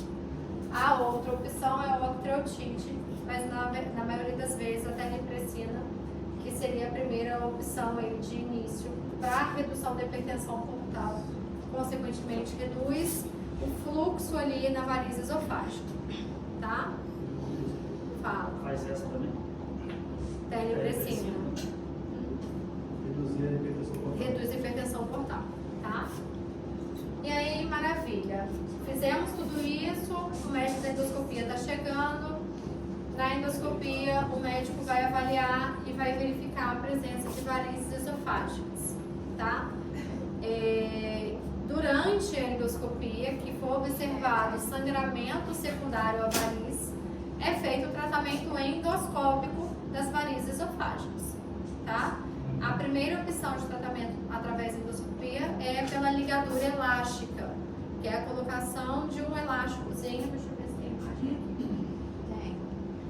É a colocação do elástico na variz. Então é acoplado um sistema na ponta do endoscópio, que é como se fosse um capzinho, e a gente consegue aspirar a variz para dentro desse cap e a gente solta através de uma manopulazinha um elástico na variz, formando esses botõezinhos. Então aqui foram feitas pelo menos 3 ligaduras elásticas do botão, da variz, formando esse botão, tá? Depois que faz essa ligadura elástica, isso aqui normalmente necrosa e cai dentro de uma semana, tá bom? Então a ligadura elástica é o tratamento de escolha das varizes esofágicas que estão sangrando ou não. Às vezes elas não estão sangrando e a gente pode fazer ligadura elástica também. Em caso de não ter a ligadura elástica, pode-se injetar dentro da variz uma substância esclerosante, que é a etanolamina, que é como se fosse uma medicação que vai esclerosar essa variz, impedindo que haja um fluxo sanguíneo nessa variz e, consequentemente, diminuindo o sangramento, diminuindo a hemorragia, tá? Aqui são varizes do fundo do estômago que também podem sangrar. Então, não é só variz no esôfago do paciente que tem cirrose, tá? Então, pode ter um fundo gástrico. E ali a gente está vendo 3 cordões varicosos de médio calibre. Normalmente, para que haja sangramento, a gente espera que tenha variz de médio ou principalmente de grosso calibre. Variz muito fininha não sangra, tá bom? Então aqui a imagem da ligadura elástica. Nesse momento da urgência, aí faz a ligadura do que está sangrando e se tiver mais outros cordões. Você liga também. Nesse primeiro momento. Nesse segundo momento, porque o kit de ligadura normalmente vem lá 5, 6, 7 elásticos. Então, um kit é para um paciente. Idealmente, você não geralmente são kits descartáveis. Então a ideia é você gastar o elástico ali nas outras varizes, tá? Se o paciente fez a ligadura elástica e ainda persiste sangrando, persiste com hematemes ou mantém a queda de hemoglobina, a gente repete a endoscopia, faz uma nova endoscopia para uma segunda tentativa de tratamento endoscópico. Muitas vezes isso também pode não ser resolutivo. Nesses casos, a gente pode lançar mão, vocês até falaram na aula desse balão, do balão de sangue Stephen Blackmore, que é o balãozinho que é colocado na região esofágica para poder fazer um tamponamento daquela variz que está sangrando, tá? Ou, em último caso, realização de TIPS ou cirurgia. O TIPS foi aquela derivação portosistêmica da circulação porta para a circulação sistêmica que eu falei lá na ascite refratária. Então, é colocado um stent na veia porta, diretamente aqui na veia cava, justamente para fazer essa derivação portosistêmica. E isso faz com que haja diminuição da hipertensão portal, né? E aí melhora lá a ascite refratária e também pode ser uma possibilidade de tratamento de hemorragia digestiva alta, refratária também aos tratamentos anteriores. Refratária à terapia endoscópica, refratária ao balão.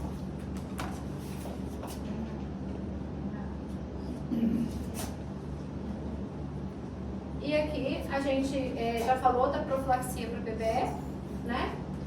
Então, antibiótico terapia é importante. Depois que eu compenso esse paciente que está com hemorragia digestiva alta, a gente fez o tratamento endoscópico, a gente vai fazer a profilaxia secundária. E essa profilaxia secundária é com beta-bloqueador, para evitar novos sangramentos através dessa variz. Então pode ser utilizado o propanolol, também pode ser utilizado o carvedilol como opção para que a gente evite. Tem um estojo embaixo ali, é seu? É. Obrigada. Para que a gente evite novos episódios de sangramento. Mas aqui a gente não vai começar o propranolol ou outro beta-bloqueador na vigência desse sangramento. A gente vai fazer o beta-bloqueador depois dessa fase aguda para impedir novos sangramentos das varizes, tá? E a gente repete as ligaduras elásticas a cada 3 a 4 semanas, até erradicar as varizes. Então, até você olhar e só ver presença de fibrose, cicatriz ali na região do esôfago. Então, você pode fazer sessões de ligadura elástica a cada 21 dias. Tudo bem, gente? Tudo. Só para diminuir a frequência. Diminui a hipertensão portal também. Diminui também? Ajuda na hipertensão portal também, tanto propanolol quanto carvedilol. São beta-bloqueadores que auxiliam nessa redução, tá? Já é quando for da alta só. Quando não tiver só fibrose, você começa. E quando não tem sangramento? Esse aqui, ó, isso aqui não necessariamente você vai esperar ter fibrose para dar alta para o paciente, não. Você vai fazer a cada 3 a 4 semanas novas sessões, o paciente vai estar em casa. Tá? Então, assim, ele saiu da crise, né? Não tá sangrando mais. Não tá sangrando mais, tá? E aí você vai, não tá sangrando, você vai dar alta pro paciente, já está, ou ele está internado por algum outro motivo, você pode associar o beta-bloqueador, tá? Tanto durante a internação, fez hemorragia digestiva alta, já compensou dessa parte, agora ele está internado por uma encefalopatia hepática. Então você pode iniciar o beta-bloqueador nesse momento. E aí, programação dessas endoscopias para novas ligaduras, elas serão feitas a cada 21 dias de forma eletiva. Ele não vai estar internado para que isso seja feito, não. Mas aí vai estar sangrando, por que você vai fazer uma nova? Isso aí é profilaxia secundária. As varizes adjacentes. Isso aí, as outras varizes que estão lá. Então, normalmente, Para não sangrar mais. Então, você vai ligando, ou tudo que tem de coto varicoso, você liga até você olhar e falar, só tem retração cicatricial, não tem mais varizes. Tá?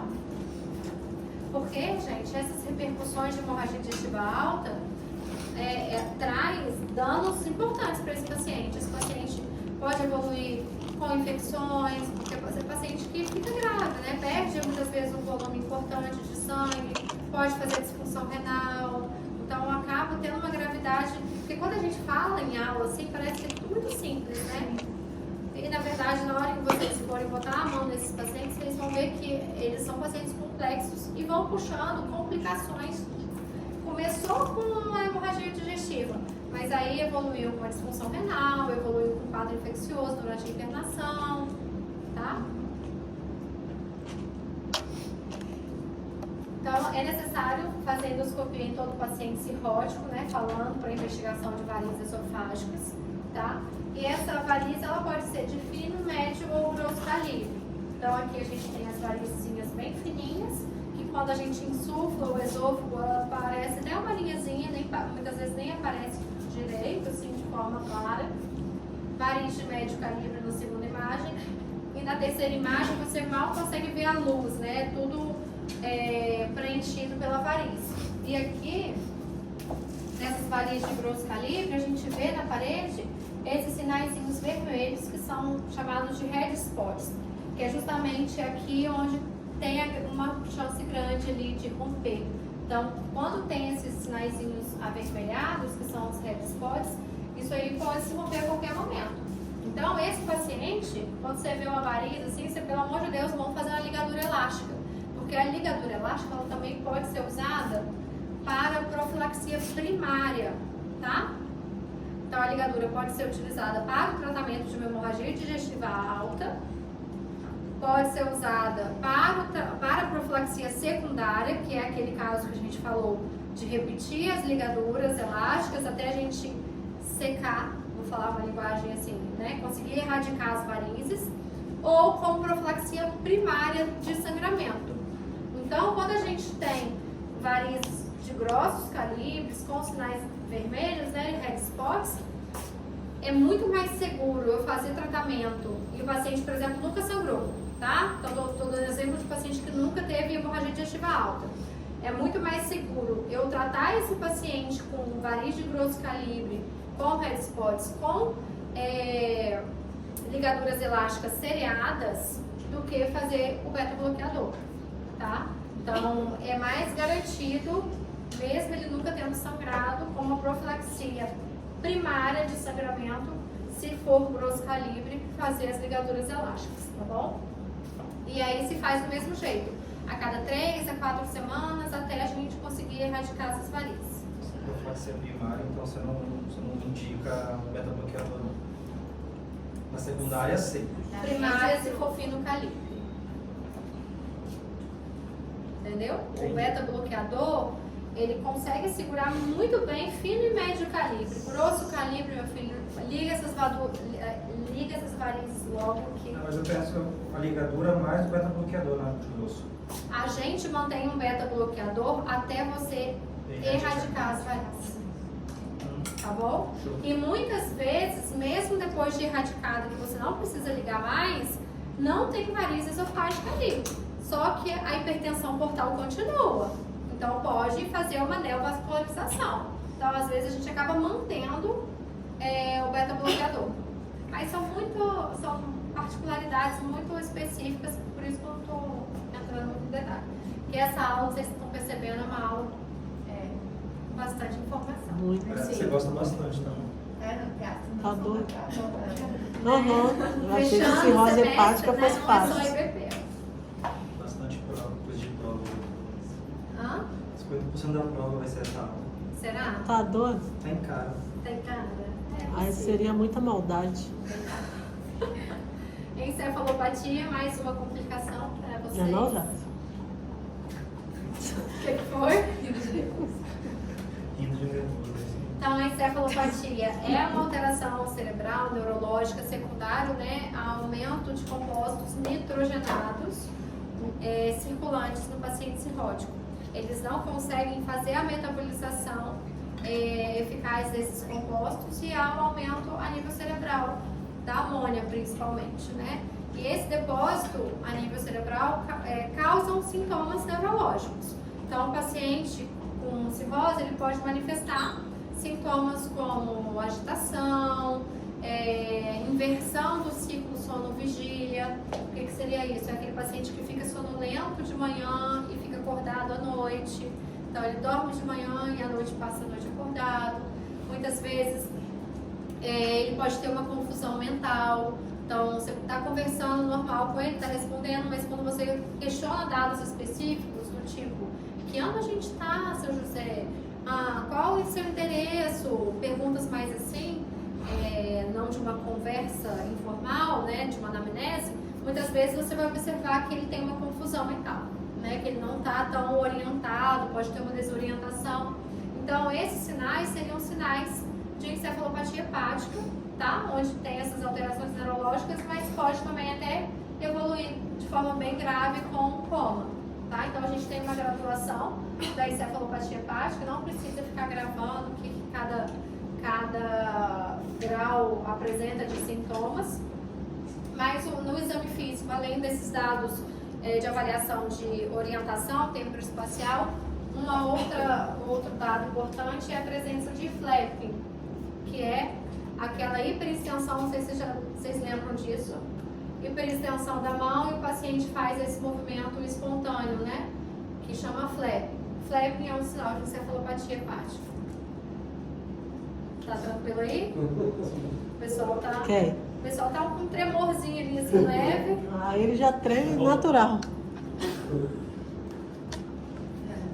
E aí, o flap, então a gente pede o paciente para hiperestender, e essa mão, a mão do médico, faz assim, e essa mão do paciente, flap positivo, ele faz esse movimento, tá?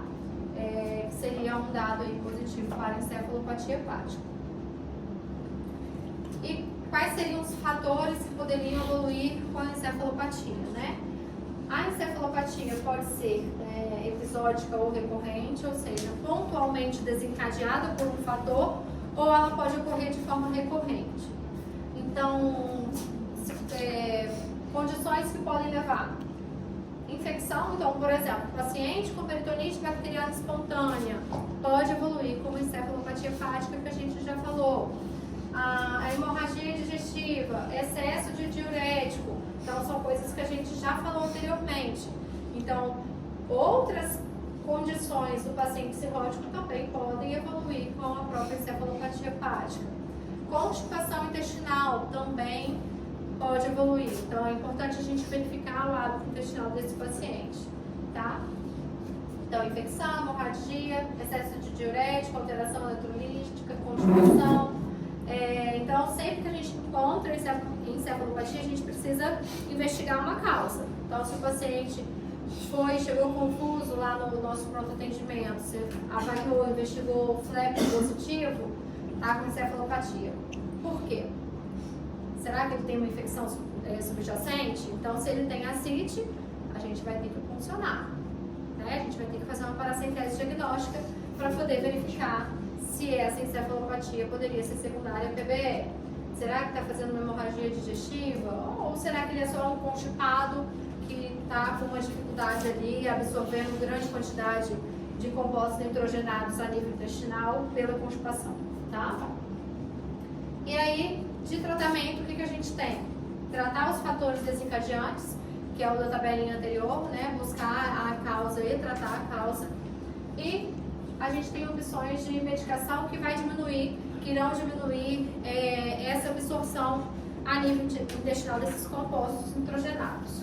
A primeira opção, que normalmente é mais usada e até mesmo tem um custo menor, é a lactulona, que é um laxante, né? Uma medicação laxativa, lactulose, que é uma medicação não absorvível e vai atuar justamente levando a redução dessa absorção dos compostos nitrogenados a nível intestinal. Então, o paciente que está com encefalopatia, foi feito o diagnóstico, a gente vai começar com a lactulona, dependendo do grau da encefalopatia, lactulona 10 ml de hora em hora, até 3 episódios de evacuação diarreica. A gente quer que esse paciente, naquele momento onde tem uma encefalopatia mais intensa, mais grave, apresente até uma diarreia, justamente para a gente diminuir a absorção de nitrogenados ali intestinal. E a rifaximina é um antibiótico não absorvível, tá? Que também vai atuar ali a nível do intestino, alterando a questão da microbiota, da flora intestinal e deixando a flora intestinal mais benéfica para esse paciente, e isso também reflete na melhora do quadro da encefalopatia hepática. O custo da rifaximina é muito alto, tá? Então, normalmente, o tratamento com rifaximina, no geral, tem um custo bem elevado. Então, 7 dias de medicação é uns 600, 700 reais. É bem caro. Enquanto a lactulona é efetivo e tem um custo menor. Então, geralmente, é a primeira opção prescrita, tá? Qual que tem no SUS? No SUS hospital ou no SUS? SUS. No, Para pegar na farmácia, posto? na Acho farmácia. que nas duas. Mas no hospital vai ter a lactulona. O paciente está internado, a lactulona com certeza tem disponível no hospital público, Você tem acesso? tá? Mas assim, SUS, no postinho, na UBS, não tem. Professora, a clínica da então, para fazer diagnóstico, vai ser esse teste. A clínica, esse teste. A clínica, o diagnóstico da encefalopatia é clínico, né? Você avaliando confusão mental, alteração do ciclo sono-vigília, desorientação, presença de flap, Faz isso positivo, a gente já pode falar que tem a encefalopatia hepática, tá? Mas quando a gente olha no quadrinho, eu falei que vocês não precisam gravar o quadrinho, mas quando a gente olha no quadrinho, o flap, ele começa no grau 2, tá? Enquanto no grau 1 já pode ter algumas coisinhas, tipo distúrbio do sono, desatenção, mas a maioria das vezes, no diagnóstico, eu tenho, sei lá. vai ter que ter cirrose. A gente vai fazer o diagnóstico da encefalopatia normalmente a partir do grau 2, porque o grau 1 geralmente são alterações muito discretas. Aqueles litrão com esquina. Então, encefalopatia foi. Agora o carcinoma hepático, que é o hepatocarcinoma, acho que não vai nem ser uma hora completa. Acho que é antes disso. Os pacientes não vão esperar tanto, tá bom, Zé? Mas qualquer coisa pode ir atendendo pra mim. Não vai adiantando. Tá doido? Não, tem esse gabarito não. Tem, já tô chegando. Não. Então, carcinoma hepatocelular. Ai, Jax, eu vou bater Jax. E aí, vamos lá, pra gente finalizar. O hepatocarcinoma, ele é importante ser rastreado em todos os pacientes com cirrose. E é feito ultrassom e alfa-fetoproteína de 6 em 6 meses. Então, foi aquilo que eu falei. O paciente Child Pug A, que é aquele paciente compensado, não requer tratamento medicamentoso nenhum, porque a gente já tratou a causa base. Ele era um cirrótico por álcool, ele já parou de beber, então ele não está bebendo mais, está seguindo todas as orientações, mas ele é um Child Pug A, ou seja, ele é compensado. Então, ele pode viver a vida dele sem acompanhamento? Não. Ele precisa obrigatoriamente passar em consulta de 6 em 6 meses, com os exames laboratoriais e avaliação de possibilidades de nódulos hepáticos, que é feito com o quê? Ultrassom de abdômen e alfa-fetoproteína, que é um marcador tumoral, tá? A alfa-fetoproteína é um marcador tumoral para esse câncer hepático, para o hepatocarcinoma, tá? Então, se aparecer algum nódulo dentro de 6 meses, a gente consegue fazer um diagnóstico precoce desse nódulo e muitas vezes fazer o tratamento curativo. Então, ele tem a cirrose, né? Apareceu dentro de 6 meses um nódulo hepático, a gente fez o diagnóstico rápido, é um nódulo pequeno, muitas vezes vai lá, faz a cirurgia e resseca só aquela região onde tem aquele pequeno nódulo e o paciente ainda vive muitos anos além, tá? Então, o objetivo de rastrear esse paciente de 6 em 6 meses é esse. Fez o ultrassom, mostrou a presença de um nódulo, a gente tem que confirmar com tomografia ou ressonância, né, que tem contrastes específicos do fígado que conseguem avaliar as características desse hepatocarcinoma através do contraste. Então, existem vários tipos de nódulos hepáticos e cada tipo de nódulo se manifesta de uma forma em relação relação ao contraste que é feito. E aqui a gente também tem a característica específica do hepatocarcinoma, tá? Então é importante, depois do ultrassom, a gente fazer exames mais específicos. E feito o diagnóstico, né? Nosso objetivo é isso aqui, fazer o diagnóstico do nódulo suspeito. Fez o diagnóstico, confirmou que é um hepatocarcinoma, a gente vai encaminhar esse paciente para o tratamento oncológico, que muitas vezes vai ser cirurgia, transplante, quimioterapia oral, tá? Aí existem vários tipos de tratamento para o hepatocarcinoma. E por fim, nossa última complicação é a síndrome hepatorrenal. O que seria essa síndrome hepatorrenal? É uma alteração da função renal por conta de vasoconstrição renal, redução da perfusão e baixa taxa de filtração glomerular. Eu falei lá no slide de formação da CIT, da fisiopatologia, onde a gente falou justamente da vasoconstrição sistêmica que esse paciente pode ter, né? E aí isso faz redução da perfusão renal, muitas vezes trazendo dano nessa filtração glomerular e dano renal, tá? Então, basicamente, a síndrome hepatorrenal é uma consequência do paciente cirrótico, justamente por essa disfunção circulatória que o paciente tem, sem lesão histológica renal significativa. Então, quando é feito a histologia, se for feita a biópsia do rim do paciente com síndrome hepatorrenal, não tem lesão alguma, não tem lesão, não tem dano histológico. Diferente, por exemplo, do paciente diabético, que faz alteração histológica renal, do paciente hipertenso, que faz dano renal direto lá à parte histológica, aqui na síndrome hepatorrenal a gente não tem, tá? Então, o paciente com a síndrome hepatorrenal, como o próprio nome diz, o rim vai estar dando indícios de alteração da sua função. Então, o paciente vai manifestar inicialmente uma alteração da função renal. Então, aqui é colocado como uma creatinina sérica maior do que 1,5. E quando a gente tem esse dano renal, é necessário descartar todas as outras possíveis causas de dano renal desse paciente, né? Será que esse paciente fez uso de alguma medicação nefrotóxica, para a gente pensar em nefrotoxicidade? Tem alguma depressão de volume, por exemplo, o paciente acabou de fazer uma hemorragia digestiva alta, né? Ele teve uma depressão do volume circulante. Isso pode gerar um dano renal por conta dessa depressão de volume. Uma insuficiência renal por hipovolemia, né? Então eu não vou pensar na síndrome hepatorrenal nesse momento, tá? Tem proteinúria imatura, normalmente isso é por alguma nefropatia prévia, por hipertensão, por diabetes, ou se tem uma insuficiência renal induzida por infecção, a gente também não vai pensar na síndrome hepatorrenal. Então a ideia é, fez uma disfunção renal, paciente cirrótico, a gente tem que fazer uma avaliação completa e descartar todas as outras possíveis causas de deficiência renal. Descartou tudo, sobrou a síndrome hepatorrenal como uma possibilidade de complicação nesse momento, tá? Então é um diagnóstico de exclusão. A gente exclui todas as outras causas inicialmente para poder fazer o diagnóstico da hepatorrenal, tá?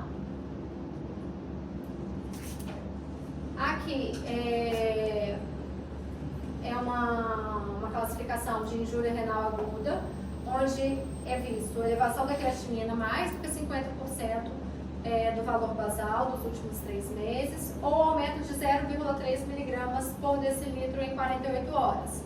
Então, quando a gente encontra essa alteração aguda no paciente cirrótico, a gente tem que fazer exatamente aquilo, fazer a exclusão de todos os possíveis danos e, de forma de exclusão, a gente vai chegar na possibilidade da síndrome hepatorrenal. Na síndrome hepatorrenal, a gente vai fazer as medidas gerais de suporte do paciente cirrótico, o tratamento específico da síndrome, que a gente vai falar mais à frente, e muitas vezes a última opção para a recuperação desse paciente vai ser o transplante, tá?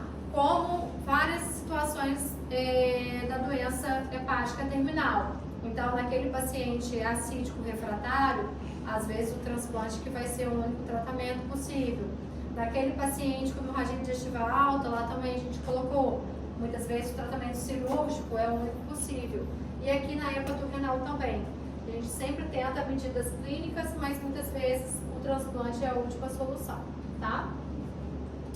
Então, as medidas gerais para o tratamento da hepato-renal, né? A gente vai reconhecer e suspender todas as causas de injúria renal aguda, tá? Então, drogas nefrotóxicas, avaliar hipovolemia nesse paciente. A gente vai tratar a doença hepática primária, hidratar o paciente, isso tudo como forma de tentativa de recuperar a função renal dele. Repor a albumina, a gente vai falar mais à frente.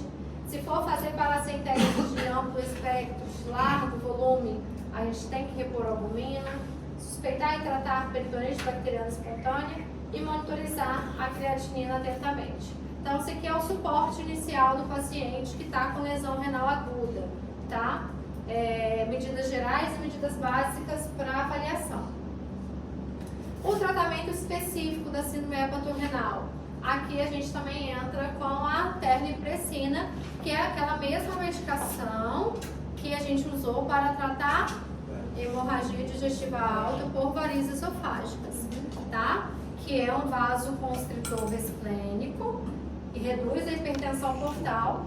Se eu diminuo a hipertensão portal, eu consigo fazer com que tenha mais volemia renal. Então, a perfusão renal, né, nesse momento, ela aumenta, porque diminui a hipertensão portal. Eu, consequentemente, consigo perfundir o rim desse paciente melhor, tá? Então, para o tratamento específico da síndrome hepato-renal, a terlipressina entra junto com a albumina, tá? Aqui são opções secundárias, que seria a noradrenalina, se não tiver disponível terlipressina, ou midodrinioctreotide também, se não tiver. Aí não precisa saber a dosagem do albumina. Vou chegar lá. Mas não vou ficar cobrando essas doses específicas não, tá? Pessoal, então sempre vai fazer medidas gerais primeiro, depois segurar a linha, ou você já vai medidas gerais e para? As medidas gerais, elas sempre vão ser feitas. Sempre vão ser feitas aí. Mas muitas vezes, quando eu faço essas medidas gerais, a função renal do meu paciente melhora. E aí ele não tem uma síndrome hepato-renal. Né? Aí eu paro aí, ele respondeu, por exemplo, com a hidratação, com a reposição volêmica. Ele respondeu tratando a peritonite bacteriana espontânea, tratando um quadro infeccioso, por exemplo, tá? E aí, para aí, não tem o que fazer, tá? A gente só vai prosseguir com a terlipressina quando a gente fez as medidas de suporte e o paciente, mesmo assim, não respondeu. Que é o que a gente vê aqui, ó. A gente vai determinar a etiologia da lesão renal, se tem suspeita de síndrome hepato-renal. Tem a suspeita de síndrome hepato-renal? Sim, a gente tem que expandir o paciente com albumina, dar volume, além da reposição volêmica com solução fisiológica, ring, enfim. Aqui a albumina é bem importante, porque a albumina ela consegue o quê? Manter o intravascular satisfatório para que eu consiga fazer a perfusão renal desse paciente, tá? Então, mantém uma pressão oncótica do intravascular e eu consigo perfundir esse rim melhor.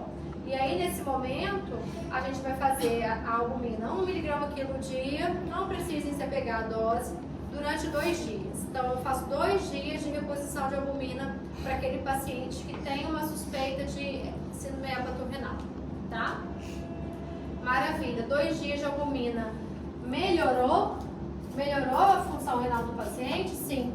Esse paciente estava com uma lesão renal pré-renal, uma desidratação, uma secundária à hipertensão portal e aí uma hipoperfusão renal. Então, é uma lesão pré-renal resolvida.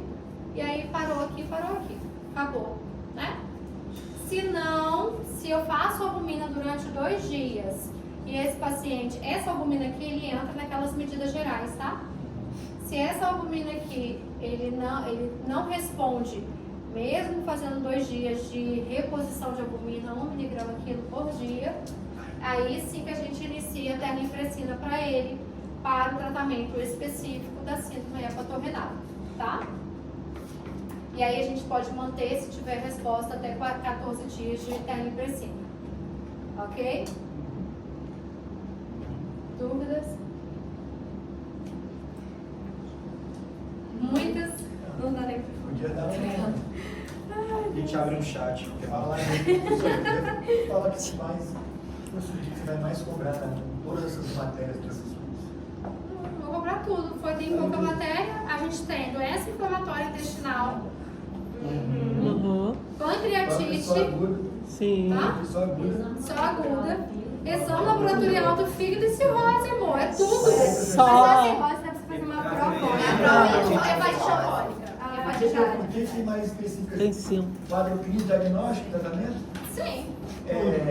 Patologia, essas coisas todas, que não sei o que, não precisa não. Igual da outra lá. Que outra? Lá no menino da ideia nenhuma. Eu podia fazer patologia nenhuma. Pediu da Mas aí era teste. Não, aí é um diagnóstico. Não, podia fazer patologia Era o não. teste da lactase. Pediu pra explicar, né? Não? Mas... Gente, Dá uma pincelada gente, doença inflamatória intestinal, pancreatite, Aguda. aguda, pancreatite aguda, alteração laboratorial do fígado e cirrose hepática e hepatite alcoólica. Quase Sim. que não tem possibilidade de ser aberto. Se possível. Que nem você falou. Ah, falou. Aham. Que não era estômago. Não, no final a gente coisa você. Não, Aberta vai ser fígado. fígado. Eita. Ué. Ali ela não falou. Tá bom demais. Tirou a primeira aula. Mas a segunda aula é exame Falou. laboratorial. Eu já tô aqui, ó. Eu já tô dançando. Tem duas difíceis. Tem duas. E a 3, hepatite alcoólica. Vai ser uma. Ah, então você é alcoólico. Não, ela não vai dar hepatite alcoólica na aberta porque vai dar muita margem, porque foi em trabalho. Vai ser cirrose. Ou é cirrose ou é exame laboratorial. Será? Foi a primeira, né? Foi. Foi uma. Não. Uma. Não foi duas. Foi o quê? Foi uma. Não, é porque eu tô perguntando. Não, eu não fiz a prova ainda, gente. Foi uma. E o resto você deu. O resto você deu objetiva. Tem uma, meio ponto extra, que são hepatites virais. E não adianta nem mandar pra ela que ela não dá. Nada. Direcionamento, nada. Gente, vocês querem direcionamento de 4 temas? Tá bom. Tem. 5 temas. Professor, eu vou contar isso. Não. Quadro clínico, Diagnóstico, tratamento. Ué, gente, ué, vocês têm que saber. Ué, Da cirrose hepática, a gente tira essa síndrome hepatorrenal, que não tem muita importância, não.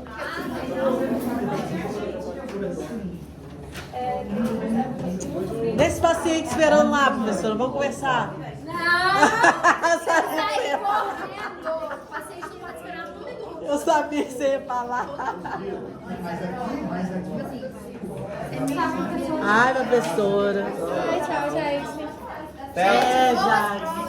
Até a prova. Jax, tenta mais um pouquinho que ela vai falar pra você. E você não vai aplicar a prova por não, professor, não? Não saiu não esse mapa ainda aí? Não vou não, tô te falando. Você pode ficar tranquilo que o povo já vai. Longe de mim. Longe de mim. Não, você pode ficar assim, ó. Sentadinha do meu lado. Dá de mãozinha dada. Não vou.